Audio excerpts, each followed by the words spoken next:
Hello students, I am Ajipal sir from Vivekananda School Bani. Now we start the next topic of class 11th physics, motion in a straight line. Okay, now we describe the motion in a straight line. Okay, in a straight line the body move in one dimension only. आपको पता है straight line के अंदर body एक ही dimension के अंदर move करेगी, तो उसकी position को specify करने के लिए हम कुछ कोऑर्डिनेट यूज करते हैं. Specially the x is used for the distance, okay, and t is use for the time. तो यहाँ पे एक फंक्शन बन जाएगा x. किसी भी बॉडी की पोजीशन डिस्क्राइब करने के लिए आपको क्या करना पड़ेगा, एक फंक्शन बनाना पड़ेगा. वो फंक्शन क्या होगा, x distance with function of time. x is equal to x t, मतलब जो टाइम के साथ x चेंज हो रहा है, पोजीशन चेंज हो रही है टाइम के साथ. तो यहाँ पे एक स्ट्रेट लाइन फंक्शन बन जाएगा. Okay, origin and unit and passage of time. उनका कहने का मतलब है कि आप एक पॉइंट से दूसरे पॉइंट पे जा रहे हो, दूसरे से आगे पॉइंट चेंज कर रहे हो. ओके, तो इसके बीच में छोटे छोटे टाइम इंटरवल हैं. जैसे 9 AM the object present at O point at A. At 11 AM it is at A point. Here the distance is 80 kilometer, 100 kilometer, 140 kilometer, C point. Okay, in this way we describe a axis in which we include the time. Okay, this is the time, this is the reason time is equal to 0 because body at rest. Okay, after 2 hours the body at that position. Okay, in this way the above discussion will conclude the following. is क्या क्या include करोगे. The origin of time axis can be shift to any point on the time axis. आप origin को किसी भी point के ऊपर shift कर सकते हो, जरूरी नहीं ओरिजिन इसी पॉइंट के ऊपर आएगा. ओरिजिन को आप चेंज कर सकते हो. ए पॉइंट से भी बॉडी शुरू कर सकते हो, बी से.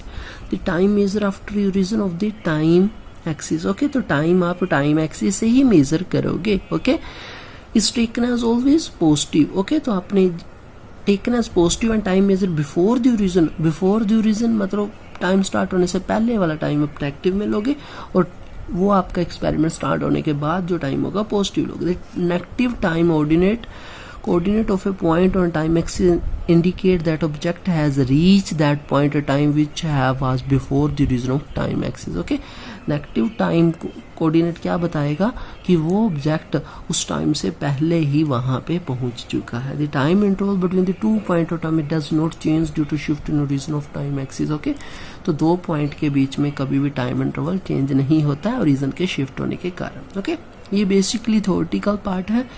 ये आपके कहीं पे न्यूमेरिकल में यूज नहीं होगा, बस आपको ये पता होना चाहिए कि origin, unit and direction for position measurement. तो अभी आपने इस टाइम एक्सिस के ऊपर, इस एक्सिस के ऊपर टाइम लिया था ना पॉइंट के ऊपर.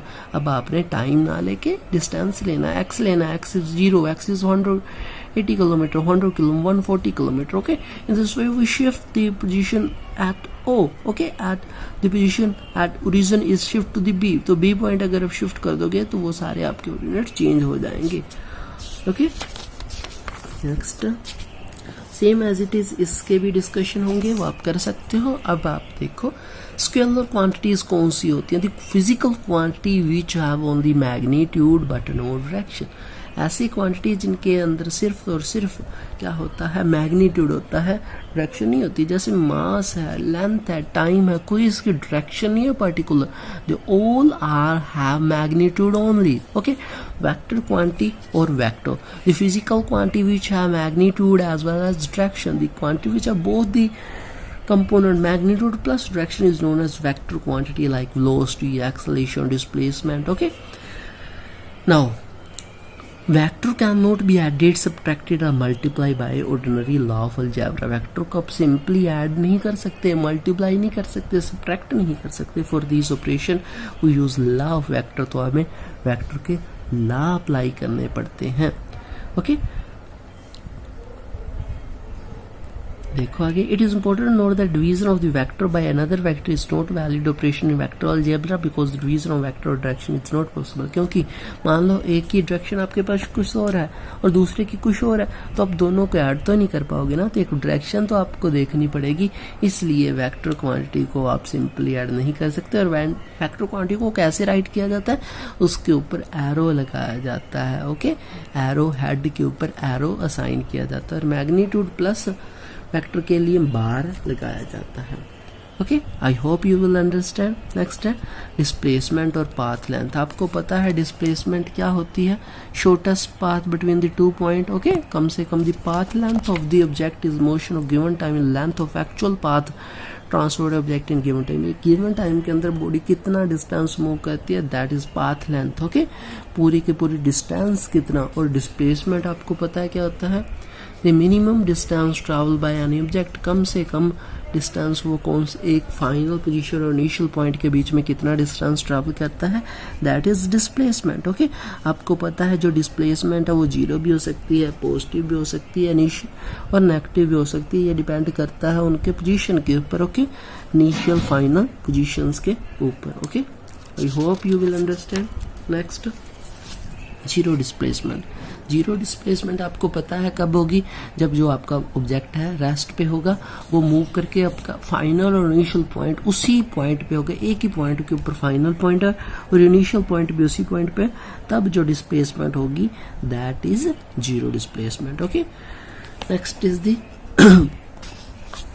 Displacement particle given into time independent of choice of region. Origin पे नहीं डिपेंड करती। The displacement particle given time does not tell the shape of path पे भी नहीं डिपेंड करती।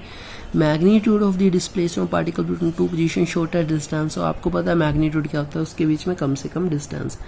Magnitude displacement particle in given time T is equal to the distance travel particle T. Okay, तो आपका displacement उतनी होगी जितना वो डिस्टेंस ट्रैवल करेगा।